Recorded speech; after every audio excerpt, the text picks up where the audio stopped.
మీ institute చూస్ చేసుకునేటప్పుడు చూడాల్సింది ఏంటి అంటే నీకు చెప్పే ఫ్యాకల్టీ ఎవరు. అసలు ఆ నేను ఓపెన్ గా చెప్తాను, మీరు ఎప్పుడైనా ఒక ఫ్యాకల్టీ దగ్గరికి వెళ్ళి సార్ నేను బ్యాంక్ ఎగ్జామ్ కోచింగ్ తీసుకుందాం అనుకుంటారా, నా క్లాసెస్ చెప్పేది ఎవరు, ఎందుకు డబ్బులు మీరే కదా కట్టేది. కరెక్ట్. మీరు 10 రూపాయలు ఇచ్చినప్పుడు కొత్తిమీర ఒక కట్ట తక్కువ ఇస్తేనే కొట్లాడుతాను, అవద్దు ఒక కట్ట తక్కువైందమ్మా అని. అట్లాంటిది మళ్ళీ నీకు ఇచ్చే సర్వీస్ తక్కువైనప్పుడు కెరియర్ కోసం నువ్వు ఎంత గట్టిగా కొట్లాడాలి. నాకు చెప్పే ఫ్యాకల్టీ ఎవరు, వీళ్ళు వీళ్ళు వీళ్ళు వీళ్ళని ఎంతమంది బ్యాంక్ ఎగ్జామ్ క్రాక్ చేశారు, ఎక్స్పీరియన్స్ ఏంటి, వాళ్ళ ఎక్స్పీరియన్స్ ఏంటి, టీచింగ్ ఎక్స్పీరియన్స్. ఓకే, ఈ రోజుకి ఈరోజు వాళ్ళకి ఒక బ్యాంక్ ఎగ్జామ్ పెడితే క్రాక్ చేయగలరా, చేయలేరు. ఇప్పుడు ఫుట్బాల్ ఆడిన వాడిని తీసుకొచ్చి క్రికెట్ కోచ్ చేసి ఎట్లుంటుందండి. సో క్రికెటర్ కూడా అడుగుతాడు అతను ఉన్న ఎక్స్పీరియన్స్ ఏంటి, తన యావరేజ్ ఎంత, ఎన్ని రన్లు కొట్టాడు, చూసిన తర్వాత కోచ్ గా తీసుకుంటారు.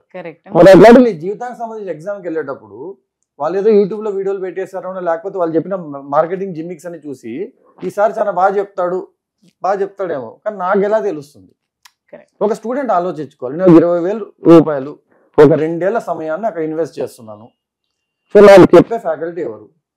ఇంకొకటి, చాలా ఇన్స్టిట్యూట్స్ ఒక ఫ్యాకల్టీ ఫేస్ చూపిస్తారు, ఆ ఫ్యాకల్టీ 1 or 2 క్లాసెస్ తీసుకుంటారు, మిగతా 100 క్లాసెస్ తీసుకుంటారు. అలాంటప్పుడు మీరు ఏం చెప్తారంటే నేను కట్టిన ఫీజు సగం వెనక్కియండి. ఎందుకు, నేను ఆయన కోసం కట్టాను. నాకు చిరంజీవి సినిమా చూపిస్తాను, నువ్వు లోపలికి వచ్చే చిరంజీవి అలా వచ్చి వెళ్ళిపోయాడు మెరుపు తీగలాగా, వేరే సినిమాతో చూస్తున్నాడు, నాకు ఇష్టం లేదు. So you should be able to command.